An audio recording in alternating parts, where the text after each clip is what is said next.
je lance un appel à votre générosité. Faites ce geste pour que TV Liberté vous libère de vos chaînes.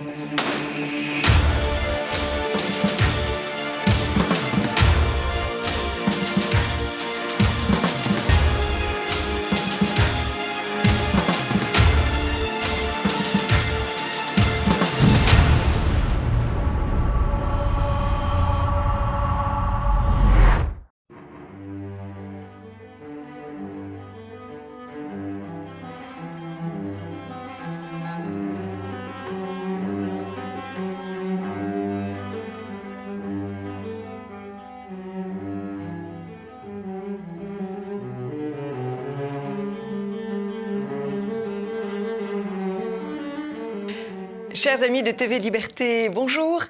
Je vais vous faire une petite chronique de cinéma parce que je suis sûre que vous avez envie de savoir ce qui se passe sur les écrans et avoir confiance surtout dans la critique qui en est faite ou dans l'apologie.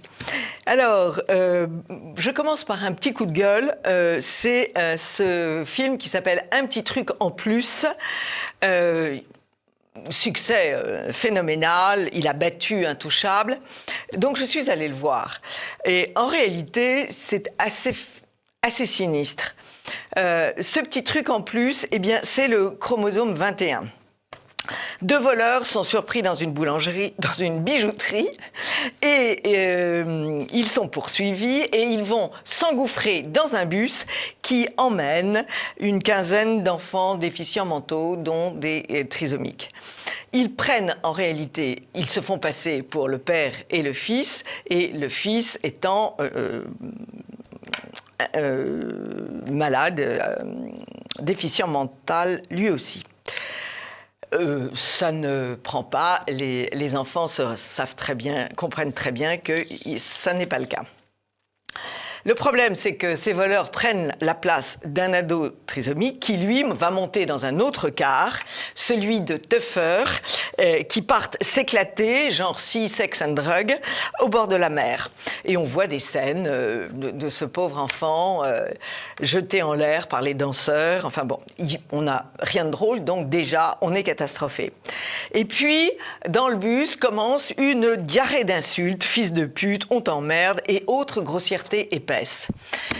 Dire des gros mots à jet continu, c'est une autre maladie, c'est le syndrome Gilles de la Tourette. Et j'ai jamais vu d'enfant parler ainsi. Les voleurs vont se transformer en gens bien grâce à l'affection des ados, ça c'est très juste. Les vacances à la montagne sont merveilleuses, mais il y a des scènes insoutenables. Toutes les 10 minutes, une petite fille qui s'appelle Marie, qui est délicieuse, reçoit un ballon dans la tête. Je ne vois pas très bien où est le comique. En tout cas, moi, la mère, je souffre. Ne pas y emmener ses enfants, c'est vraiment d'une vulgarité totale. Le public applaudit, même à Versailles, alors que pas un enfant, y compris les trisomiques dans la salle, ne s'exprime ainsi. Il y a vraiment un problème de vulgarité dans ce pays.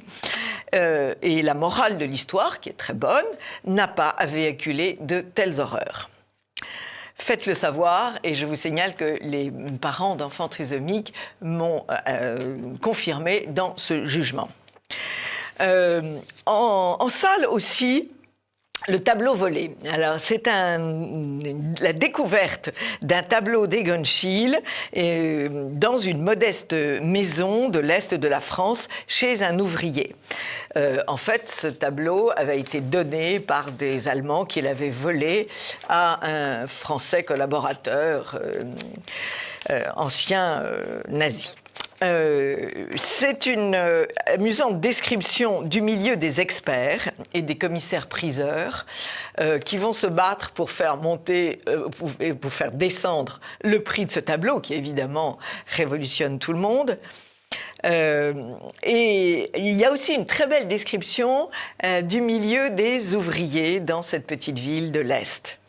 La fin est très morale, une fois n'est pas coutume, on passe un bon moment.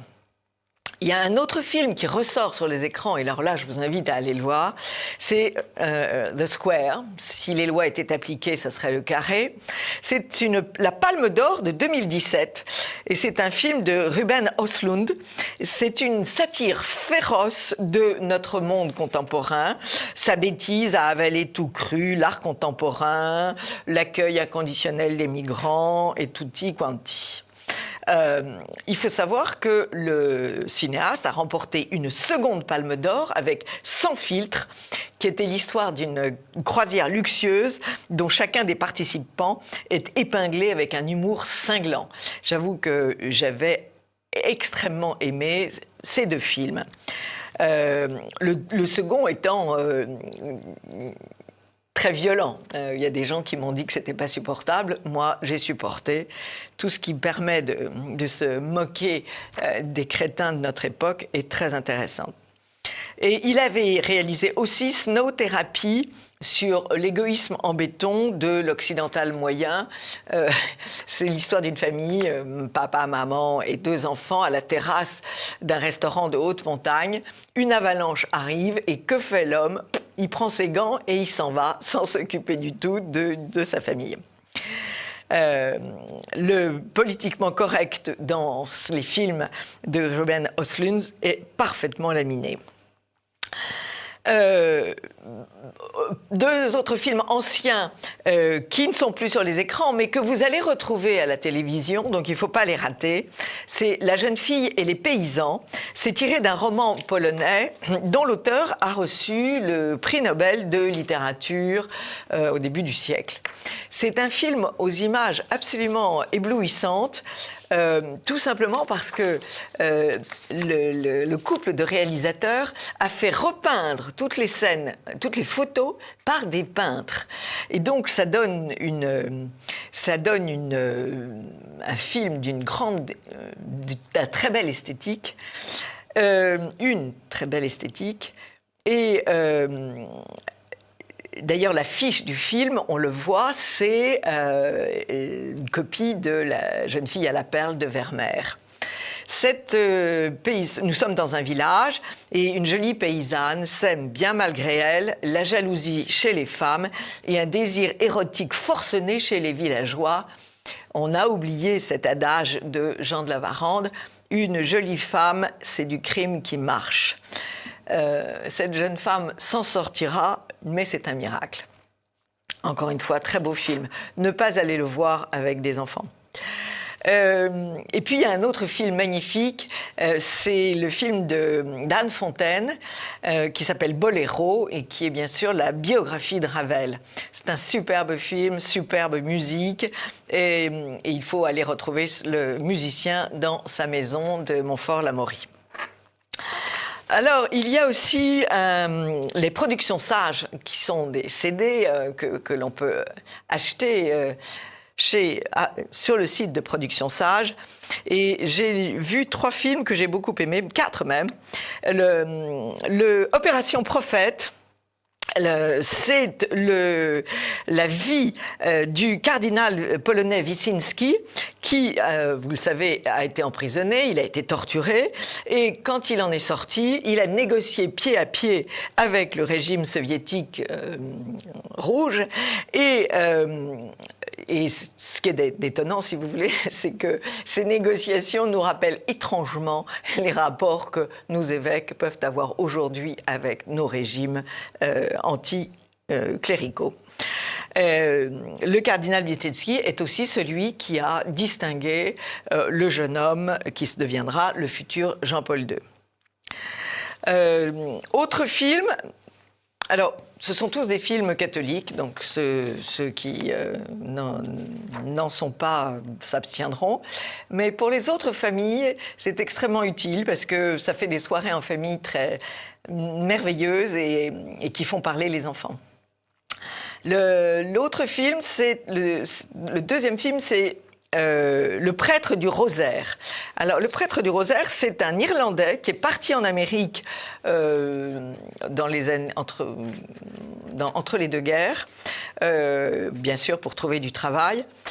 Il voulait déjà être prêtre en Irlande, mais il n'y était pas arrivé parce qu'il n'avait pas fait d'études et donc les séminaires l'avaient refusé.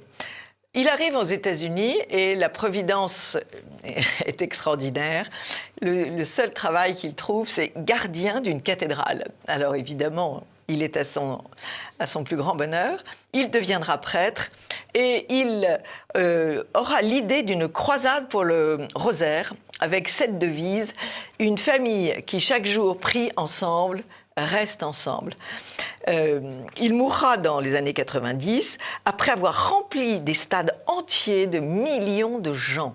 C'était vraiment un homme inspiré et je crois que sa croisade était bien intelligente. Alors, il y a enfin... Ah oui, j'ai oublié de vous parler, j'ai revu sur Canal+, le Napoléon de Ridley... Enfin, j'ai vu, parce que je n'étais pas allée le voir en salle, tellement je m'en méfiais, le Napoléon de Ridley Scott. Alors, il y a de très belles batailles, vraiment des beaux tableaux, mais Napoléon en sort, à mon avis, encore plus petit que dans mon imagination. Il y a des scènes d'amour qui n'en sont pas. En fait, il ne veut qu'un héritier et il s'y prend mal. La position du missionnaire n'est pas sa préférée. C'est assez sinistre. C'est assez sinistre. C'est bien joué, c'est tout à fait bien joué. Bon, bien sûr, Joséphine est trop jeune puisqu'elle était plus vieille que Napoléon. Mais encore une fois, les scènes de bataille sont belles. Et c'est la première fois, m'a rappelé quelqu'un, qu'à Waterloo, on n'a pas enterré les morts. Les soldats sont restés sur la terre et donc ont servi d'engrais pour cette terre. C'est ce que nous proposent nos merveilleux politiques aujourd'hui. Et enfin, dernière possibilité, eh bien, c'est sur Internet, on trouve des merveilles. J'ai regardé Le sorcier du ciel, qui est la vie du curé d'Ars. Alors, j'avais un petit recul à l'égard du curé d'Ars, c'est très vilain, parce qu'on m'a toujours dit qu'il interdisait la danse. Alors, comme j'ai beaucoup dansé quand j'avais 20 ans, j'avais du mal. Et en fait, quand on le voit arriver squelettique avec son petit âne dans ce village dans lequel il n'y a pas de prêtre depuis 20 ans et où en effet on fait tout et n'importe quoi, et on voit des fêtes. On voit une fête qui, évidemment, est pleine de saouleries et d'actes à conséquence. Les bébés naissent sans que les gens soient mariés. Et on comprend cette vision du curé d'Ars. Et en plus, le personnage qui joue le curé d'Ars est inspiré extraordinairement.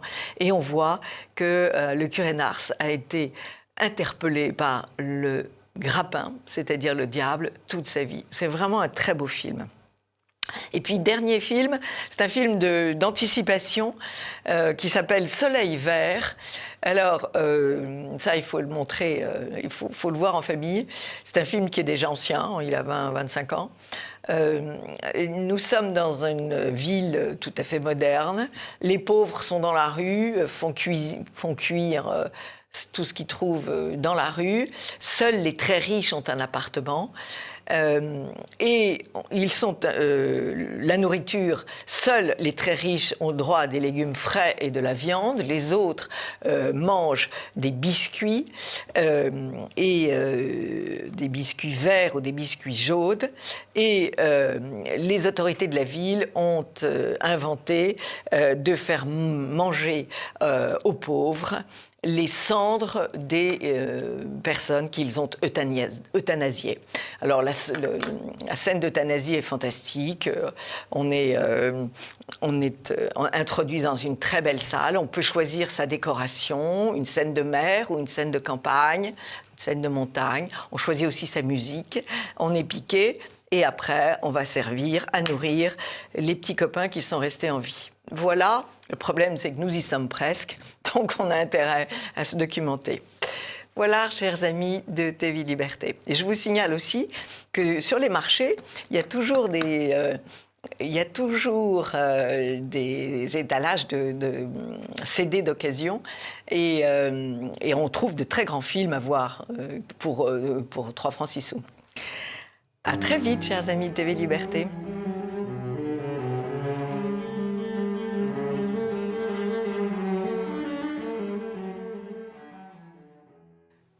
Chers amis de TV Liberté, bonjour. Nous avons aujourd'hui une émission de musique. J'ai découvert un ami qui s'appelle Louis-Antoine. Je l'ai écouté et j'ai été subjuguée. Donc je voulais partager mon admiration avec vous. Bonjour Louis-Antoine. Bonjour Anne.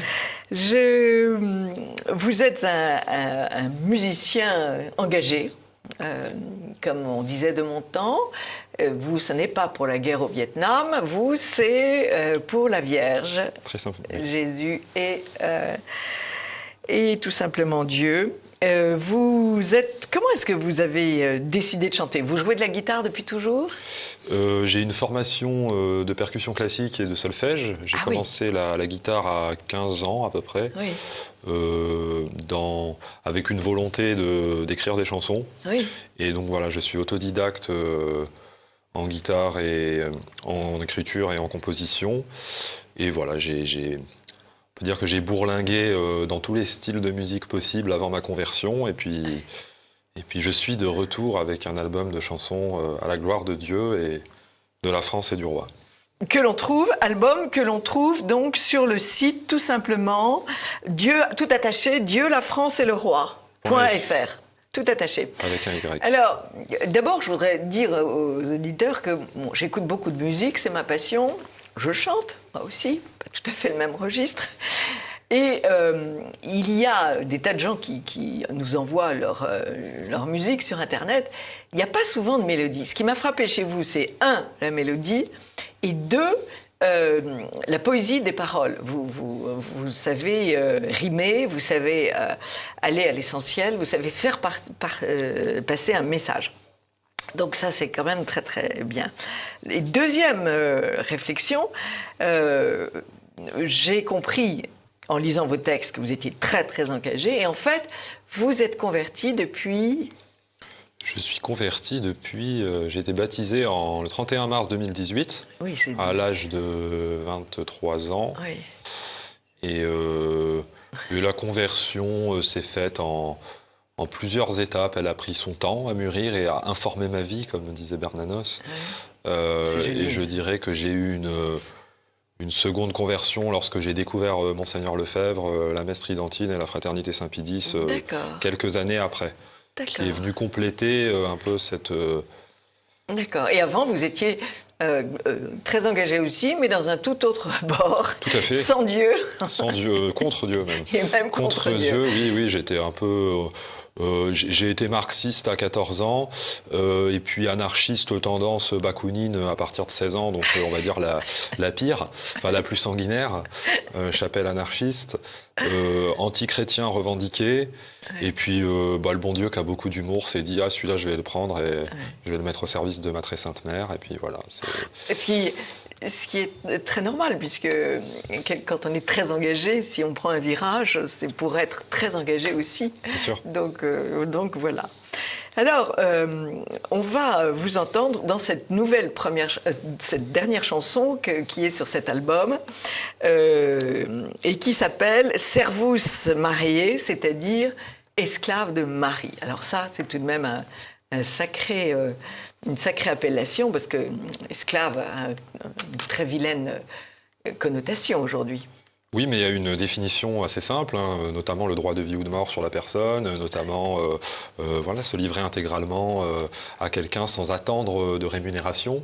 Donc en fait, Saint Louis-Marie Grignon de Montfort, qui a théorisé la parfaite dévotion mariale, qui est le saint esclavage, a bien insisté sur esclave et pas servant, parce que ça ne dit pas la même chose.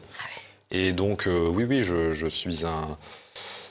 je suis un esclave de volonté de la très sainte Vierge Marie, Et en échange, elle me tire régulièrement un à un de chaque esclavage que j'avais auparavant. Donc, il m'en reste quelques-uns, mais c'est voilà, c'est.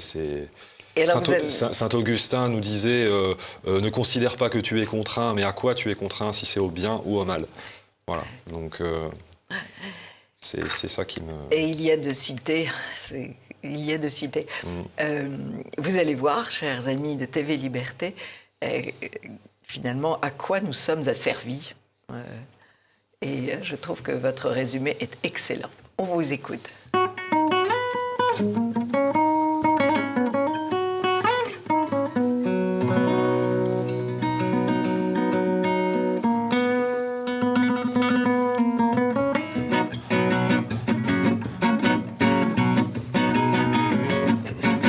Esclave de l'argent, esclave de la réussite, esclave des honneurs flattés qu'on te félicite. Prouve qu'un beau matin les mondains te plébiscitent, qu'on m'excuse de trouver cette servitude illicite. Esclave de maman, esclave du péché, esclave du corps, dira-t-on, permets-moi de prêcher que les seules chaînes propices à mener au bonheur sont celles qui nous attachent à la mère du Seigneur. Ego sum laisse marier, et chez amator servus marier.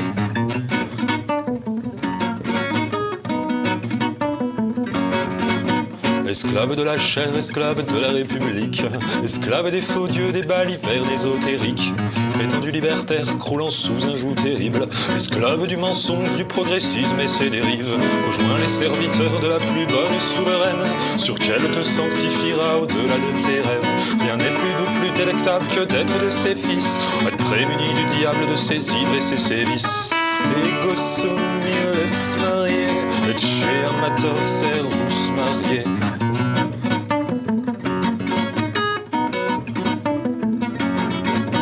Esclave de la mode, esclave de la bien-pensance, toujours aux antipodes d'une liberté que tu offenses. La tienne ne laisse libre cours qu'au plaisir et au vice, celle que la sagesse a condamnée d'office. Sois enfant de Marie, crucifie ta concupiscence, demande le cœur contrit que son fils pardonne tes offenses. Goûte au bienfait exquis du tribunal de pénitence, toute ton âme expire au Dieu de sa munificence. Ego sum laisse marier, chez amator servus marier.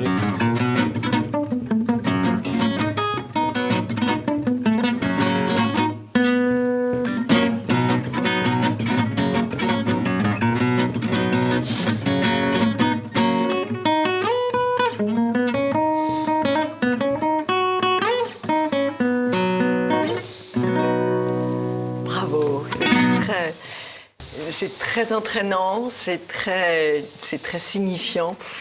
Vous y allez pas avec la petite cuillère. L'esclavage des mondains, pour que les mondains te félicitent, l'esclave de l'argent, du plébiscite d'actualité, du qu'en dira-t-on, de la chair, de la République, du progressisme. On a l'impression que tout votre passé politique vous a préparé à cette réaction. C'est ça qui est étonnant. Il est moins difficile d'analyser les méfaits de certaines idéologies lorsque nous les avons subies de plein fouet. Moi, j'insiste beaucoup sur mon parcours où je considère que j'ai pas fait grand-chose de mes 10 doigts jusqu'à mes 26 ans. Et curieusement, la conversion spirituelle, puis politique, a contribué à me discipliner, me donner le goût de l'effort et à trouver le plaisir dans le devoir et l'amour de la souffrance, parce que la souffrance, quand on l'embrasse, elle est tout à fait supportable, en union avec notre Seigneur.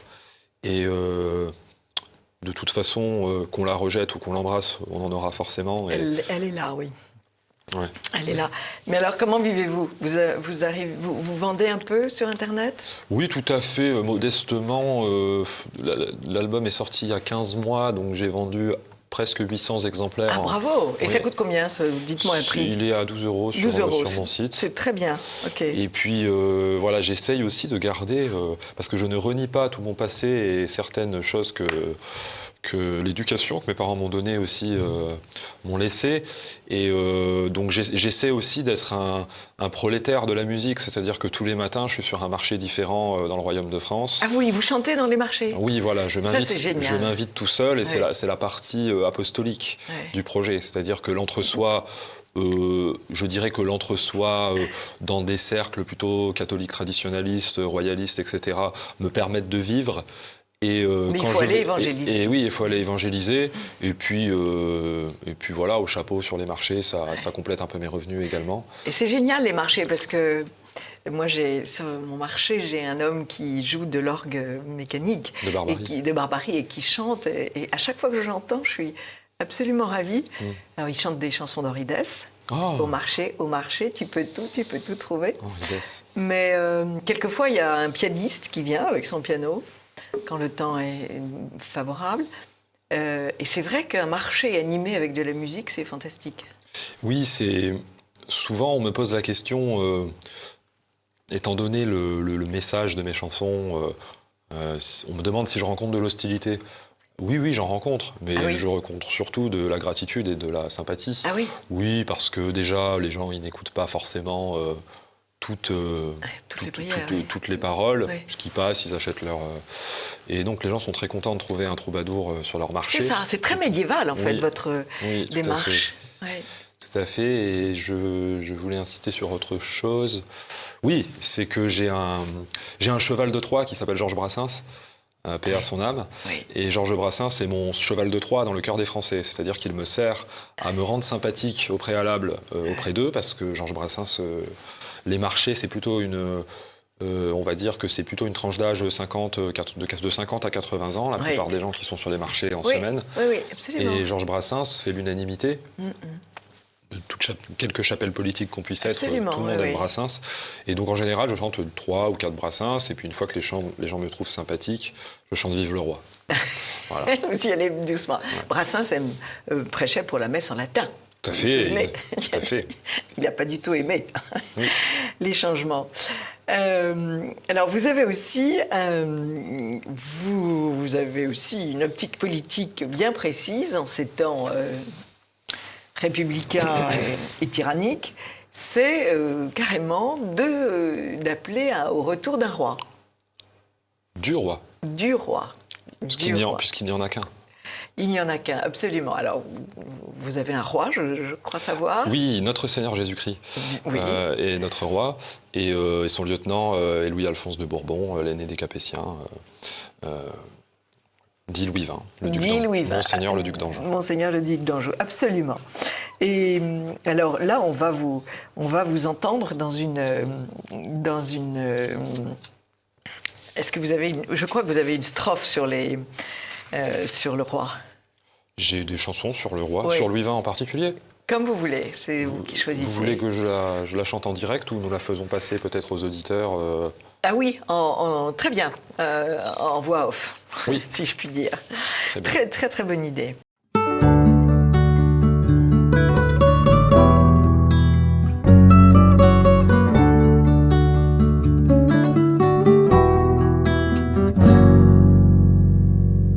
Du tréfonds de mon âme s'élève un cri de joie.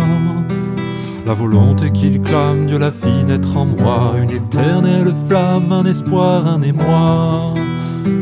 Un désir qui me charme par sa suave voix. Il annonce le retour des beaux jours ici-bas, où le peuple a recours au sauveur qui viendra bouter hors de sa course en qui nul ne croit. Nous porter secours, chantons vive le roi. Vive le roi, vive le roi, vive Saint-Louis, vive Pépin III, vive Clovis et vive Henri III, vive Louis XX, vive le roi. Vive le roi, vive le roi, vive Saint-Louis, vive Pépin III, vive Clovis et vive Henri III, vive Louis XX, vive le roi. Filles de tous et Tartuffe usurpant leurs fonctions, qu'un bon monarque insuffle une résurrection au moribond royaume que la Révolution. à saigner sans vergogne au profit des maçons. Retrouvons les sommets au concert des nations. Les cloches vont résonner de Poitiers à Soissons, Tédéum en chaque bourg, exultons pour de bon. Célébrons le retour de Louis XX de Bourbon. Vive le roi, vive le roi, vive Saint-Louis, vive Pépin III, vive Clovis et vive Henri III, vive Louis XX, vive le roi. Vive le roi, vive le roi, vive Saint-Louis, vive Pépin III, vive Clovis et vive Henri III, vive Louis XX, vive le roi.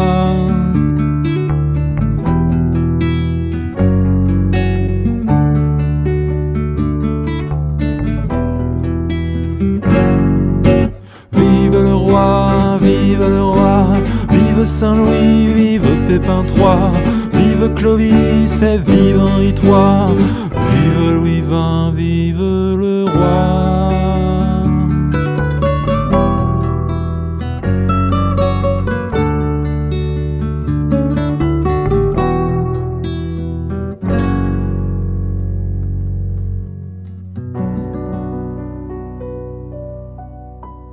Vive le roi, vive le roi, vive Saint-Louis, vive Pépin III, vive Clovis et vive Henri III, vive Louis XX, vive le roi. Et puis, bien sûr, vous vous adressez aux Français. Bien sûr. Dans cette chanson que j'aime beaucoup, qui s'appelle « France ». Toi, la fille de Rome et d'Athènes, ô combien grande doit être ta peine de voir tes enfants s'enliser dans la division, dans la haine. Toi, la prodigieuse et pérenne, en voyant mutiler ses rêves de grandeur et de vérité. Par ta descendance infidèle, tu espères que l'on brise tes chaînes et vienne enfin te libérer des régicides illuminés qui te firent veuve, toi, notre reine. Tes dernières forces s'égrènent à mesure que passent les années. Dans ton supplice, n'oublie jamais ceux qui te chérissent et qui t'aiment. Et ça, c'est très beau. Comment est-ce que vous avez écrit ce texte ? Je vais en décevoir beaucoup, mais c'est assez accidentel, hein, finalement. Voilà. Je fais une prière à l'Esprit Saint avant d'écrire, et puis j'ai une idée du thème, mais je suis le premier surpris quand j'écris un bon texte. J'ai pas l'impression Vous êtes modeste. Non, pas du tout. C'est juste que j'en ai écrit tellement de mauvais dans ma vie que depuis que je prie l'Esprit Saint, ils sont bons pour la plupart d'entre eux sont bons. Donc je suis obligé de rendre à César, rendre au Saint-Esprit. Et rendre à Marie ce qui est à Marie. Voilà. Cela dit, vous avez dû bien travailler en français à l'école, parce que vous écrivez, encore une fois, de façon fluente. Alors, non, encore une fois... Très dur d'écrire de la poésie. Encore une fois, je n'ai pas souvenir d'avoir fait grand-chose à l'école, à part faire le pitre. On ne vous a pas appris des poèmes? Vous n'avez pas récité des poèmes? Non, en fait, je me suis formé très tard. C'est-à-dire qu'à 26 ans... ayant un peu d'argent de côté, je me suis acheté beaucoup de livres sur l'histoire de France, la théologie, oui. La poésie, la littérature, en particulier en littérature René Bazin, Georges Bernanos, Louis-Ferdinand Céline, oui. Pour n'en citer que quelques-uns. Mais en poésie, vous avez dû avoir des maîtres, non? Pas vraiment. Je vais citer notre ami Jacques Brel qui disait si on était vraiment des poètes, on ferait pas de la chanson. Donc non, j'ai pas vraiment de poète de référence. Si ce n'est que Georges Brassens a mis en avant beaucoup de poètes par ses chansons. Oui. Mais moi j'ai une espèce de paresse à dire de la poésie, et puis les vrais poètes me dépassent. Moi je comprends rien à ce qu'ils disent, et si en faisant un effort je comprends où ils veulent en venir, mais j'ai pas l'impression d'avoir ce sens de l'image qu'ont les vrais poètes. Et donc voilà, oui, c'est vrai que les poésies chantées par Brassens d'Antoine Paul, de Francis James, de Victor Hugo, de Louis Aragon, etc. Par le petit garçon qui meurt auprès de sa mère, de Francis James, oui, celle-là. Vous le connaissez? Bien sûr. Et je la chante sur les marchés tous les jours. Vous la chantez? Oui, bien sûr. S'il vous plaît. Oui, bien sûr, à votre service. par le petit garçon qui meurt près de sa mère, tandis que des enfants s'amusent au parterre, et par l'oiseau blessé qui ne sait pas comment son aile tout à coup s'ensanglante et descend, par la soif et la faim et le délire ardent. Je vous salue Marie.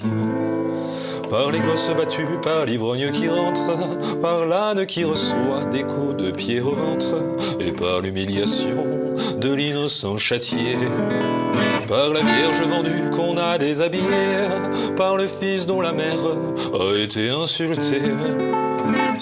Je vous salue Marie. Par la vieille qui trébuchant sous trop de poids s'écrie mon Dieu par le malheureux dont les bras ne purent s'appuyer sur une amour humaine.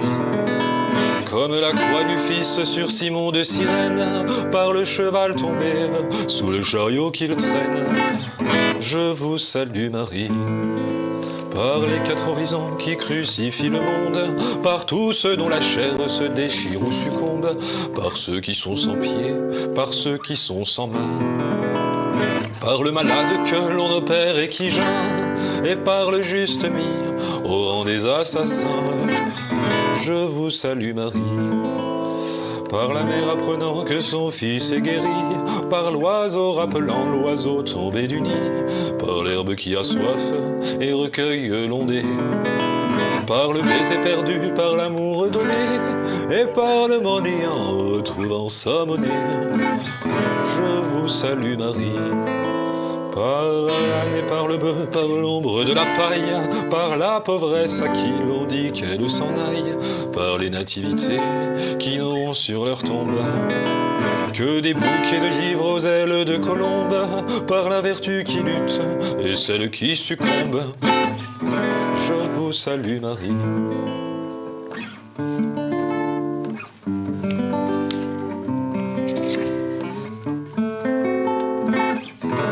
Je vous salue Marie.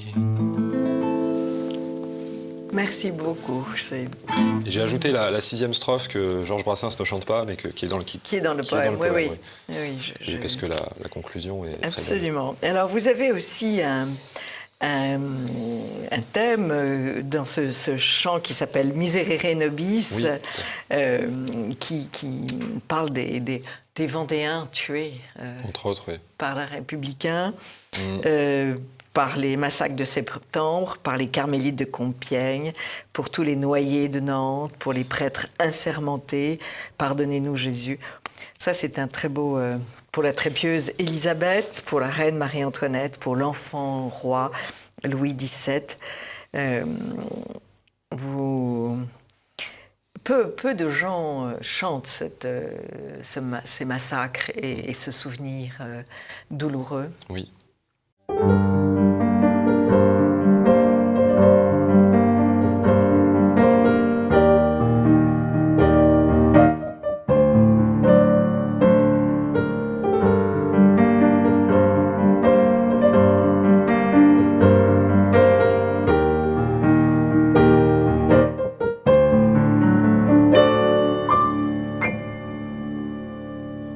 Remémorons-nous tout contrit du morne matin d'hiver où le sol pavé de Paris recueillait le sang du père oxy par ses enfants aigris, saisi de folie meurtrière, d'Inébrasville rendit l'esprit par une ultime prière, gloire au juste à jamais inscrit au rang des illustres martyrs. C'est une fois le supplice subi que leur légende naquire. 230 années aujourd'hui, on peut à regret ressentir l'orage funeste sur ce pays, refusant de se repentir. Sommes-nous voués à l'apathie, à en pâtir éternellement? C'est notre orgueil que Dieu châtie pour l'avoir nié éperdument contre le cœur de Marie blottie, terrassée par la peur du manque de grâce divine sur notre patrie. En proie à ses larmes brûlantes, mes entrailles chère, mon âme crie au secours à ma mère aimante, intercédée auprès du Christ pour ma France que le diable éventre, qui lui pardonne d'avoir failli, d'avoir sombré dans la démence, lui fasse l'offrande même trahie de l'honorer de sa clémence pour les 500 000 Vendéens. Pardonnez-nous Jésus pour les massacres de septembre, pardonnez-nous Jésus pour les carmélites de Compiègne, pardonnez-nous Jésus pour tous les noyés de Nantes, pardonnez-nous mon Jésus pour les prêtres assermentés, pardonnez-nous Jésus pour la très pieuse Élisabeth.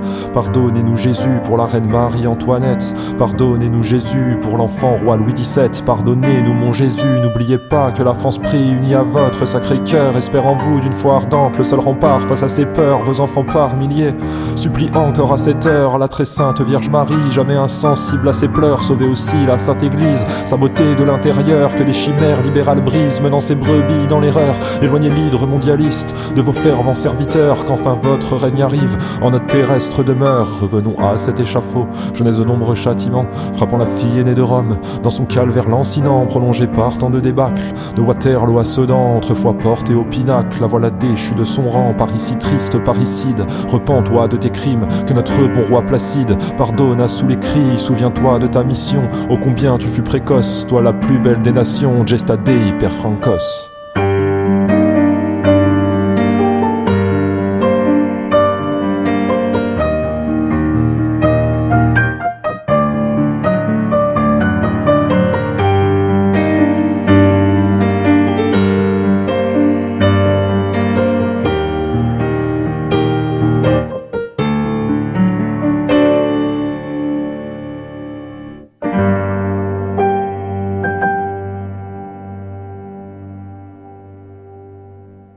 Pour les 500 000 Vendéens, pardonnez-nous Jésus pour les massacres de septembre. Pardonnez-nous Jésus pour les carmélites de Compiègne. Pardonnez-nous Jésus pour tous les noyés de Nantes. Pardonnez-nous mon Jésus pour les prêtres assermentés.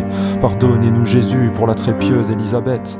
Pardonnez-nous Jésus. C'est aussi une façon de faire passer un message qui est le suivant, c'est le premier responsable de la déchristianisation de la France, ce sont les chrétiens, qui ne sont pas assez saints. Le premier responsable de l'apostasie de la France, ce sont les Français.